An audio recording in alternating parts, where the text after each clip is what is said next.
Where are you going, Holmes? Have you been invited somewhere? We have been invited, Watson. We have? Where to? To the Baker Street Irregulars' annual dinner. They sent us an invitation. It is on the table. A dinner? How could those street urchins afford anything like that? I can't understand your interest in them, Holmes. They're dirty.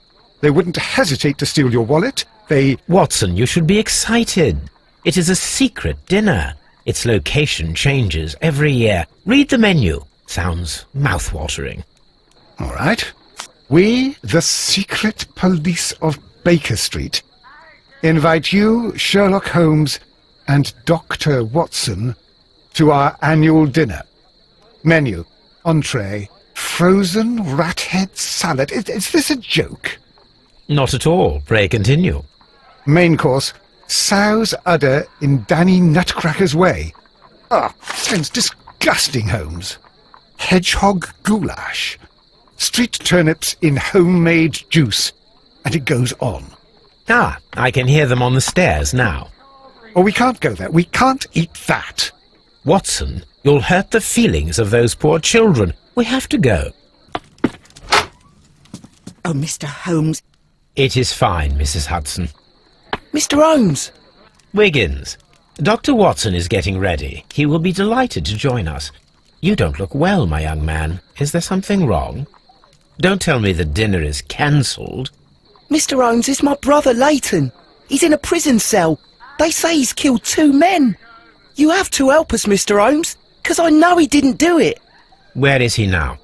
From what I've heard, they took him to the yard, and they gave him a good beating already. You know what they're like. They'll hang him. They won't look any further. Holmes, we have to help him. Well, and forget about the dinner. Wiggins, I'll take the case.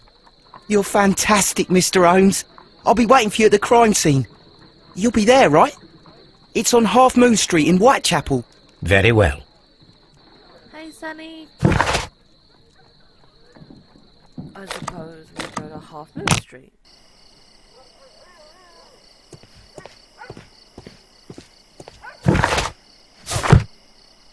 Oh, you went the wrong way. I'm assuming it's through here.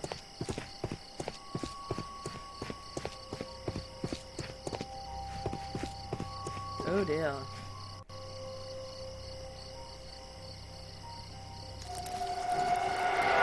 Please, gentlemen, leave the scene now. Oh, Mr. Holmes. Is that you? Good evening, Constable... Constable Marrow. I was here with Inspector Aberline during the Ripper case, Mr. Holmes, back in '88. But then this is nothing like that case. With this one, we've got the murderer, the weapon, and the statements, which speak for themselves. Of course, Marrow. But you know that appearances can sometimes be deceiving. Who were the victims? The 2 men here, both shot. The stab fellow was Brian Vercotti, a well-known ruffian. The other, Kenneth Butler, a jeweller by trade. What is it? You spoke of statements. You have witnesses? Well, I was there, so I gave my own statement. And then there were 2 other witnesses who said they saw the killer Chapman. Mr. Turner, a gentleman who lives in that flat over there. And Polly Powell, a flower seller, who was over at the far side of the street. Testimony? So, Constable Marrow, I should be delighted to hear your testimony. I was standing at the north side of Half Moon Street. That was the side that you came from. But you would have been unable to observe this part of the street, where we are standing now. That is correct. But I saw the 2 victims slowly enter Half Moon Street, and then shortly after, the fireworks started. A few minutes after that, the fellow Chapman rushed towards me and ran into Half Moon Street. Please continue. I didn't pay attention, but suddenly I heard a woman's cries and police whistles on the other side of Half Moon Street. I rushed over there and I saw the 2 dead bodies on the ground. When I reached Whitechapel Street, I saw Leighton Chapman. He'd been caught by 2 police constables. Shots? Did you hear the shots? I didn't hear any shots. The fireworks were all over the sky. They were so loud I couldn't hear anything else. Fireworks? What were the fireworks in honour of, Constable? Well, today's Queen Victoria's birthday, Mr. Holmes. Ah, yes, I appear to have lost track of the days. It is May now, of course. Details in half minute? Constable Marrow, what else caught your attention while you were running through Half Moon Street? I saw nothing but rats, and I took the time to light every corner with my lamp. Mr. Turner's room. Did you happen to look up at Mr. Turner's window when you were on Half Moon Street at that time? Yes, I saw that the window was open, but no one was there. It was dark in the room. Constable, your statements have been of great value. Great value to me, that's what he said. The bullet struck his head. This man didn't stand a chance.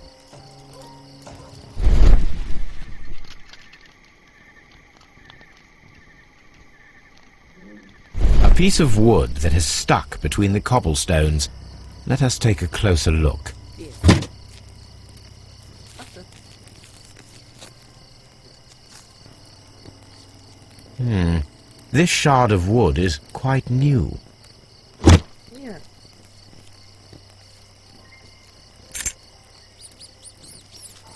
This is an ordinary key. I wonder what kind of door it opens. That's him examine. See him.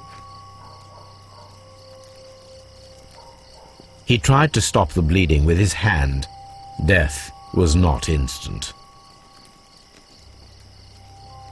The bullet penetrated his stomach, a dreadful wound. Quite. A tattoo from Westgate Prison. Vercotti must have done some time there. Yeah.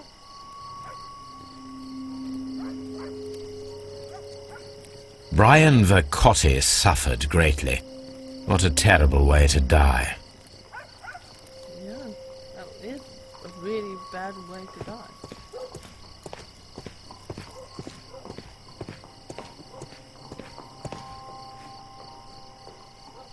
Good evening, Mr. Turner.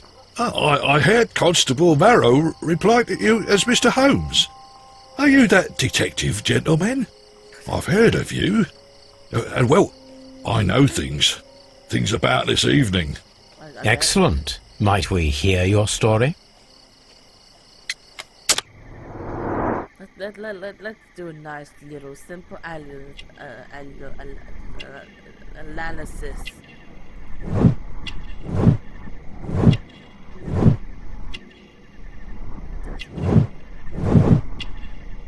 Little analysis.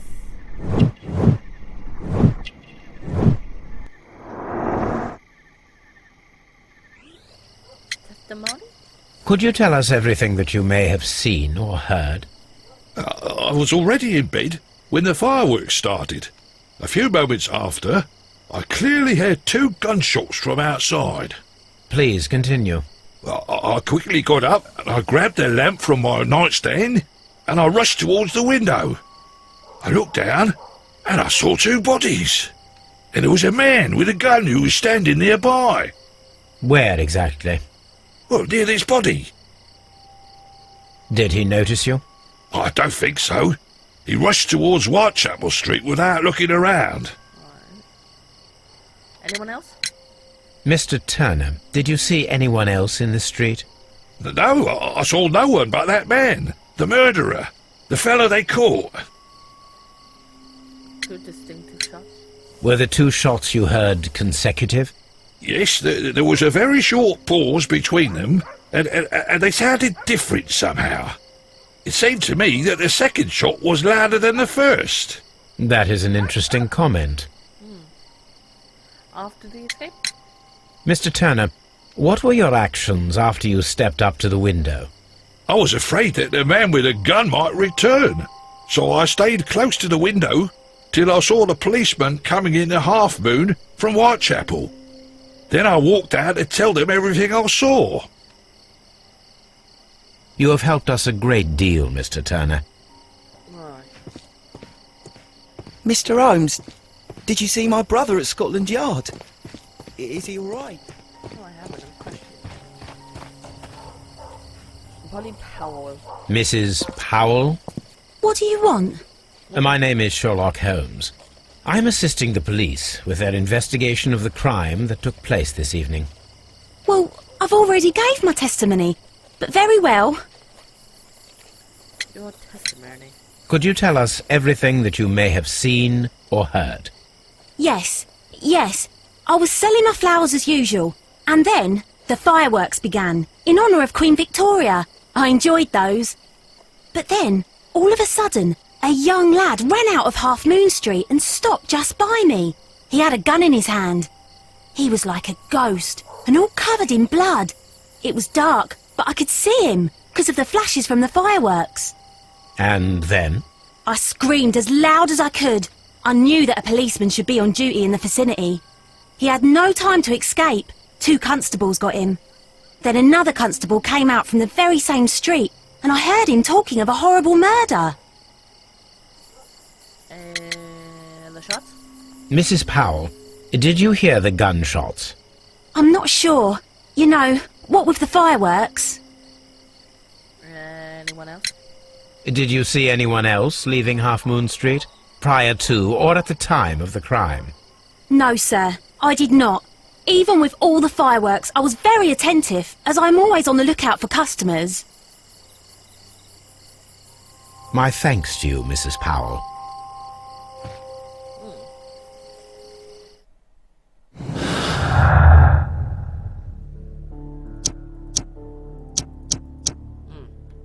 Okay.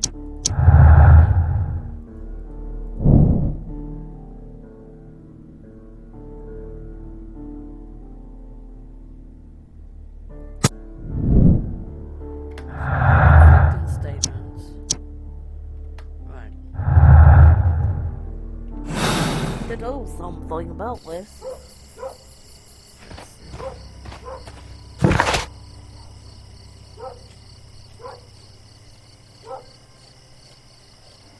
Yeah. Hi, sweetie, why are you sad?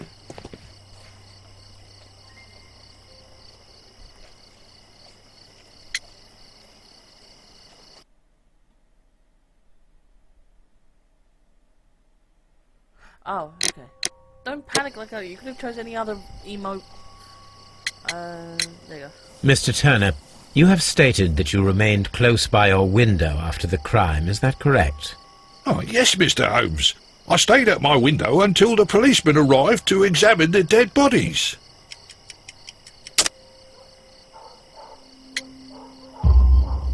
That is very interesting, Mr. Turner. Constable Marrow stated that he did not see anyone at the window when he was running through Half Moon Street. Well, I think Constable Marrow and me, we might have been distracted by the whistles and shouts coming from Whitechapel. We could have missed each other somehow. You understand what I mean? It was a bit of a stressful moment, to tell you the truth, sir. Allow me to form my own theories, Mr. Turner.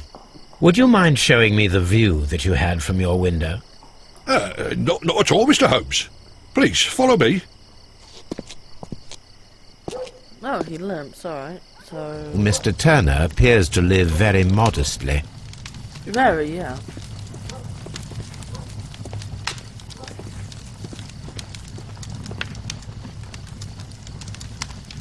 This fire is dying out. It was last tended to over an hour ago. Oh, bless me, I'm so sorry.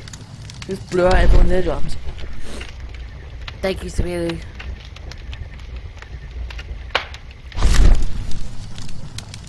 The papers are almost entirely burned. I am unable to see what's written here. Balls. These words are illegible. Oh, The okay. papers were thrown into the fire just a short while ago.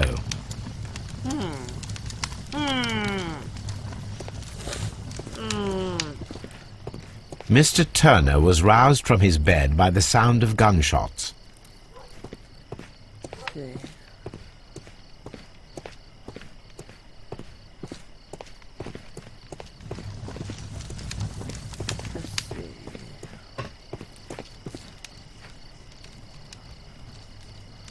This kitchen knife is quite sharp. Yes, yes, it is quite.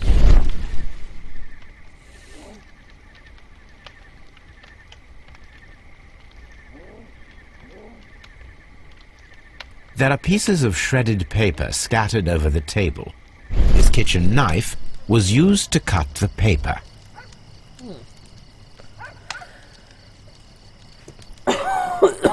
I'm so sorry.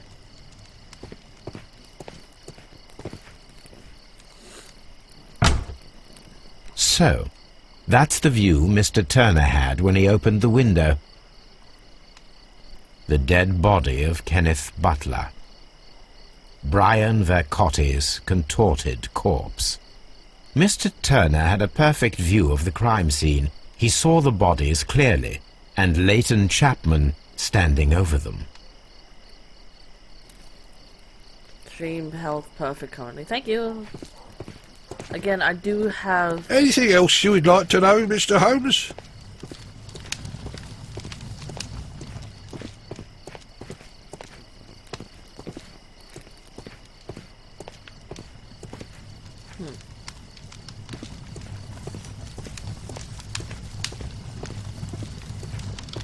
Keep me posted.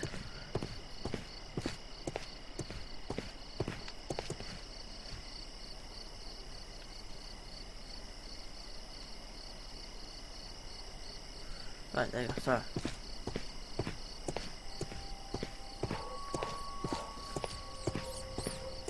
It would be my pleasure to assist you with your investigation, Mr. Holmes. Done that. Right, what else?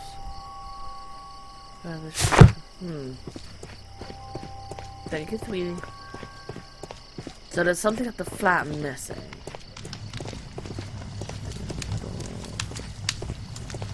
I've done that, yes. Ah, there you are.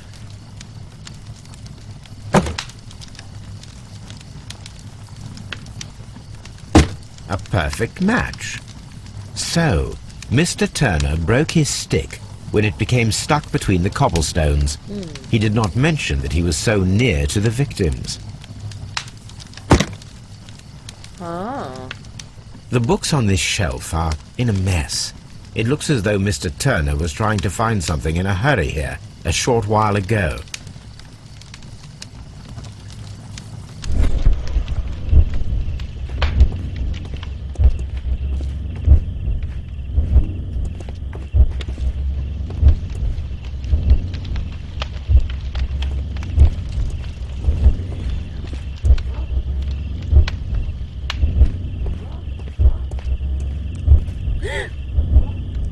Drop something.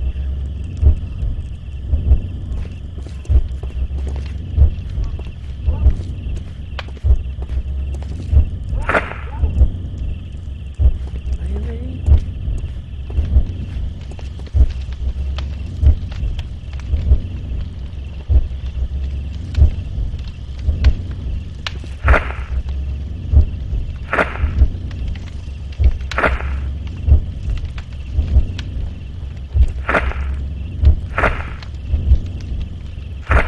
Maybe? So.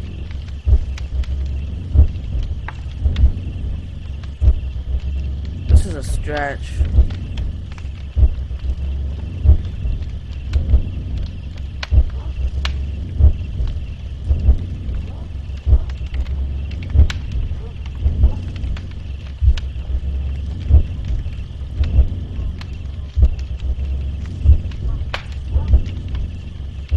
No, it didn't happen this way. Right,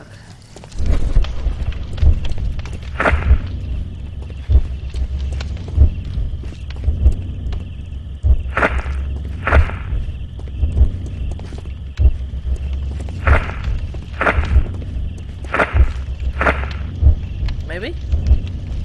Let's see.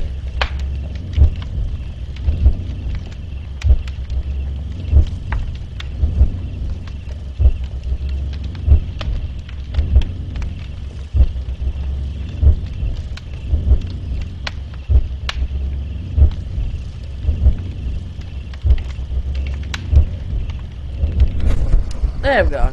So Mr. Turner used a book to hide an object that he found on Kenneth Butler's body. The question is, what did he find?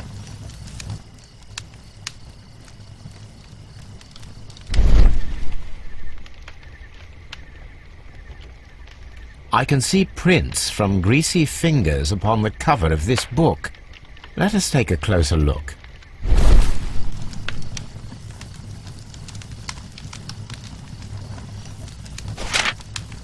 Well now, what a find! A precious jewel, concealed inside a book. A bracelet with a unique ram's head design. A distinctive feature of ancient Grecian artifacts, probably of the Hellenistic era. Oh, fancy that. We got a question to answer, you.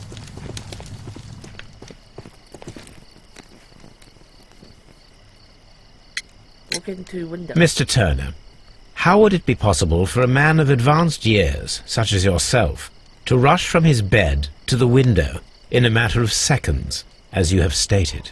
Well, I'm able to move very quickly, despite my age. And when the situation requires it, Mr. Holmes. I highly doubt that, Mr. Turner. I observe that you suffer a severe limp due to your injured right leg. It would have taken at least 10 seconds for you to approach the window. That means you could have easily missed something or someone in Half Moon Street during that time. You're right, Mr. Holmes. I could have missed something. But it did seem to me that everything happened so quickly. Time can pull tricks on you. Can it? The whole truth. And what of everything else that you told us? Mr. Turner, it is vital that we have your complete and true statement. Mr. Holmes, I do assure you that the other things I said were most sincere. Mr. Turner, you were not sincere with me. Not then, and not now. But Mr. Holmes... This, Mr. Turner, does not look like anything that a poor man might possess. It is worth more than the home that you live in. I can explain. No, merely correct me if I am wrong. You saw Leighton Chapman through the window, but you also noticed a glittering object on the ground, this precious jewel. You walked down and took the bracelet from the body of Kenneth Butler, and when you heard the whistles, you hurried away. That broke your walking stick. It caught fast between the cobbles. Constable Marrow was unable to see you in the window, as you were climbing up the stairs on your way back to your flat. Upon returning home, you hid the precious jewel inside a book. Mr. Holmes, please don't send me to prison. I didn't do anything bad. I'm just a poor man. When I chanced upon the bracelet, I saw it as an opportunity to make a little money. I was desperate. I only took the bracelet, that's all, I swear. You made a mistake by lying to me. But you are not a criminal. I believe that. Although I must return this bracelet to its rightful owner. Wow.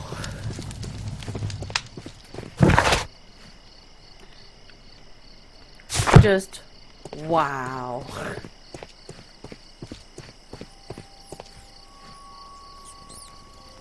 I'll put the jewel back on him.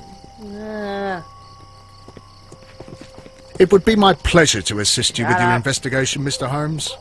I'll do anything to save my brother, Mr. Holmes. Can I talk to anyone in here? Such a young man, and already a murderer. Wow. You're a douche.